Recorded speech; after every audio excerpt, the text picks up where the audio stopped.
Hello and welcome to a new Guild Wars 2 video. So the other day I was asked if I could share my Guardian build, and well, where I can't take all of the credit for making it because I did base it off of a meta battle build like when Heart of Thorns came out for the Dragonhunter.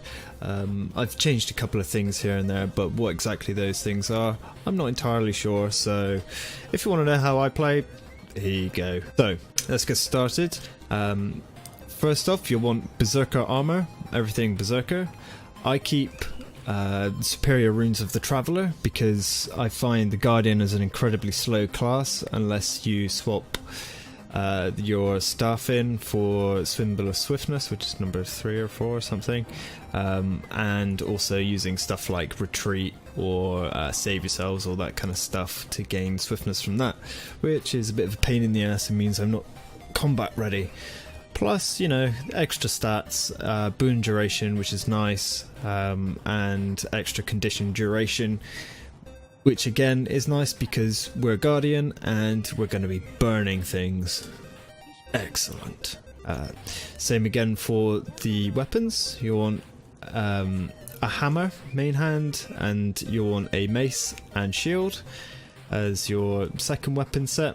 Both have superior sigils of force and superior sigils of accuracy.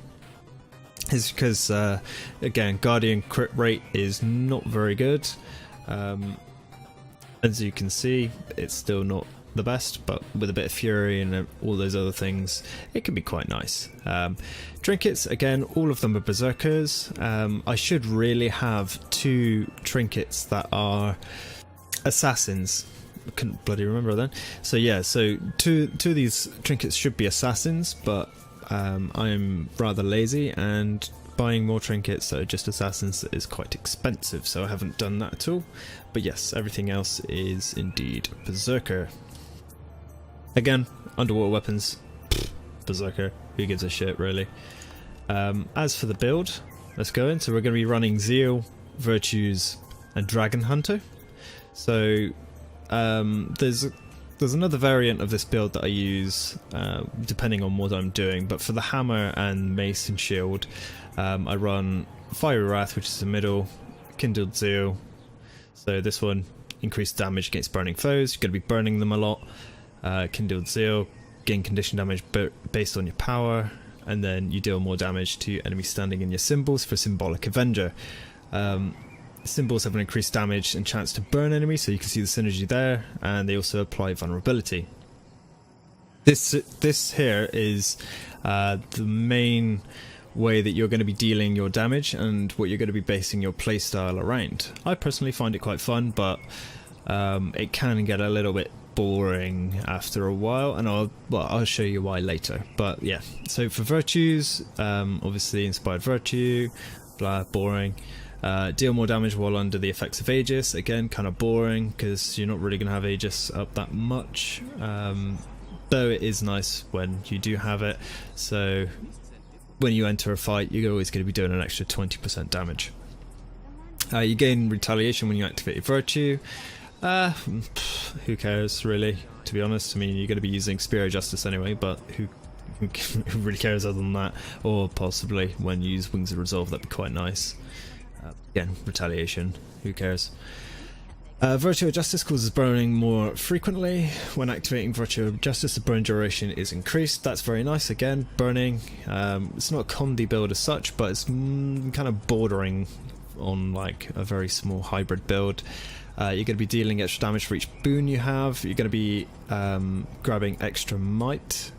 Oh, I can't find it, but basically if you want extra might up, you can take empowering allies. But to be honest, if you're going to be playing with other people, which generally you will be, then you will always have something up. So, you know, where is it? Yeah, you'll always have an Aegis, you'll always have might, etc, etc, possibly swiftness. Alright, and then Virtue of Justice, passive effect, no longer only burns your target, but also burns the area around your target each time it activates, which is quite nice because it gives you extra AoE damage. Great in other fights, and also just great coupled with the symbols, because you're going to be, you know, given the hammer in the face and the mace. And then the last one is Dragonhunter, so again, Spear of Justice, which is quite nice. You get extra damage, which I'll show you in a second. So traps have dazed enemies, again, pretty boring. Not really much point with these. I mean, you could take this one as well, Dulled Senses, because you can use the 4 on hammer to knock people back and then they'll be crippled, but it's not so great. Soaring Devastation might actually be better. But no, it's not, because I've just realised that's also a trap. Yeah, you want to be taking this one. Ignore everything I just said there. You want to take Piercing Light because we're going to use a Procession of Blades. That's going to be a big DPS increase. Blocking attack was Justice to reach its maximum charge. Yeah, that's quite nice. Deal extra damage to crippled enemies. Justice's passive effect cripples enemies, which is nice because it's that one. Going to be using this one as much as you can. Deal bonus damage based on your distance to your enemy. Well, it's going to be a free 7% DPS increase, not that interesting. Big Game Hunter, strike an enemy tethered by your Spear of Justice, causes vulnerability and increases damage dealt by 10% and 1 stack of vulnerability, which is very nice because you want to be tethered to them as much as possible. Don't forget that this can tether multiple people. I think it's 3 people that you can tether with that one, which is quite nice. And again, 10% damage increase. You're not going to scoff at that one now, are you? So the other variant, if you were to run long, a greatsword, so if I go greatsword, and then I tend to go either mace, shield, or mace, and then I don't have my torch on me, so my other character. But if you go for a torch as well, all you need to do is just swap to Zealous Blade, and then it's literally the same thing, but you get to press more buttons and use a greatsword instead of a hammer, so it's totally up to you. It's still very nice, but yeah. So the last thing I want to go through is obviously the skills that you've got. So obviously hammer, then mace and shield. You've got shelter, which is nice because it blocks attacks while healing. It's not a massive heal, but whatever, it will do. Procession of Blades, drop that one down, big DPS increase. It's nice to drop this down on top of a symbol of protection or the symbol of faith, because you will get a big DPS increase on top of that. You want to be using Bane Signet because it's kind of an auto include, unfortunately. Improves your power, gives you a lot more damage, and then I use Smite Conditions. This obviously cures all of the conditions, and if you do cure conditions with this, then it will burn and do more damage, so that's nice. And then the last one, Feel My Wrath, again, very nice, very nice DPS increase. Usually I'll pop this, then I'll put Procession of Blades down, so I can keep Symbol of Protection up for, well, basically 100%, because there will be a slight gap when this goes down. So there's that, which is fantastic. And then I'll just quickly show you some combat, and hopefully it won't die too quickly. And yeah. Alright, so the last thing I should probably mention is the food that you would want to take with you whilst you're out and about in the world. So I've got 17 hardened sharpening stones, and I use plates of Orion steak fritters. These basically just give you extra power or vitality, or gain power equal to 3% your vitality, and then 100 power, 70 vitality, etc. So I've got a little bit extra when I use those, and then obviously the extra 20% experience, which is kind of a moot point unless you're still farming for your masteries. There are better versions that you can use. I would recommend a bowl of seaweed salad if you're going into raiding. However, if you're going into raiding, you should probably change the runes of the traveler in the armor. If you do end up taking those, swap them over to scholars for the extra 10% damage increase.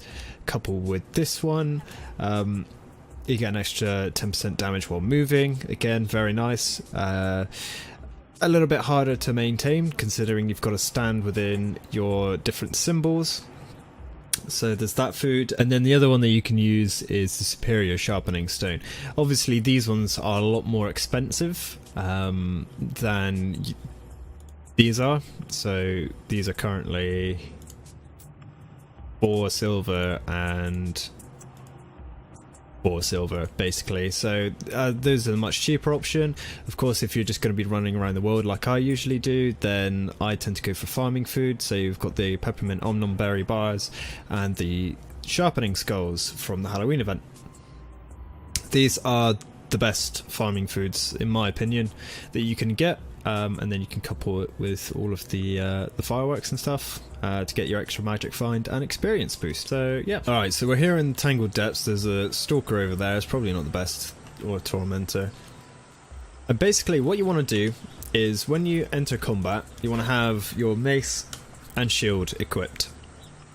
And you want to be using Symbol of Faith to instantly put down that symbol, so you're doing the extra damage increase on top. And then once you've done that, you just enter hammer mode and you smack the shit out of them with the hammer.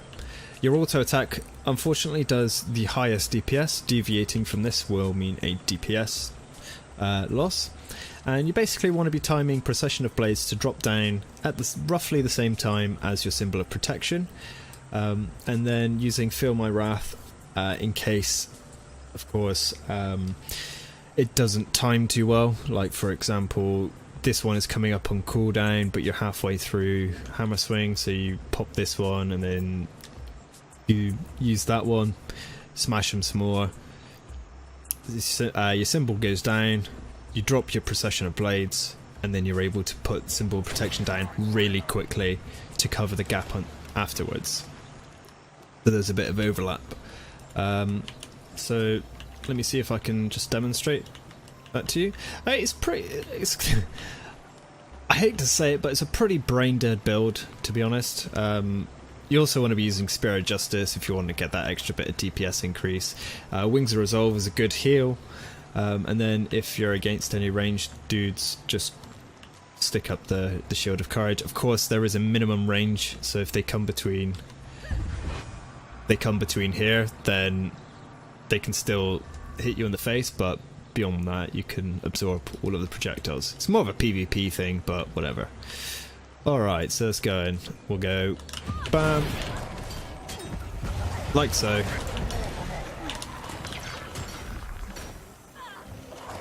Ugh.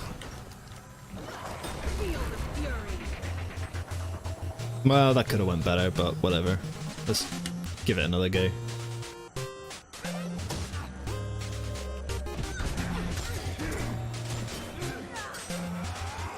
Oh, well, as you can see, they just go straight down. So, yeah, I mean, like I said, pretty brain dead build.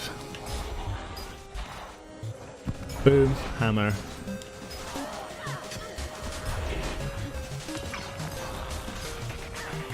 Lovely. Pretty easy, really. The only thing you do want to be doing is staying within your symbols of protection as much as you possibly can, because it will grant protection and keep you alive. As you can see, I walked out of it and then ate the Blade Dancer. Yeah, you want to stay in there because it grants you protection, and that's very nice to have all the time. As a Guardian, you've got very, very little health whatsoever. Second lowest in the game, I think, or third lowest, behind Elementalist and the Thief. Actually, I think the Thief's got more health, but not by much. So yeah, you want to be keeping that protection up, and of course, you'll be doing more damage inside that ring. So yeah, it's more to do with stationary bosses rather than ones that are running around all over the place. You'd probably want to go for a greatsword build if you're in a high mobility fight. And then if you need to counter ranged, then swap your mace and shield out for a longbow. And you don't actually need to alter much. You just kind of spear, go ham, basically. Quite nice. Again, keep it in the keep it within the symbol, and it's all gravy. But yeah, I think that's me done. Thanks very much for watching. If you've got any tips or kind of alterations that you'd make to the build, like I said, it's fairly brain dead as it is at the moment, but you know, it's quite enjoyable to play, just to go around, smash some dudes with some hammers. It gave me an excuse to grab the Faux Fire's power, which is badass, and also use my Mad Moon Shield and Super Mace, which of course are the best skins in the game. Yeah. Alright, thanks very much for watching. If you enjoyed the video, don't forget to give it a like, subscribe. I've now started streaming on Twitch. I should be around every Sunday, so yeah, I hope to see you again.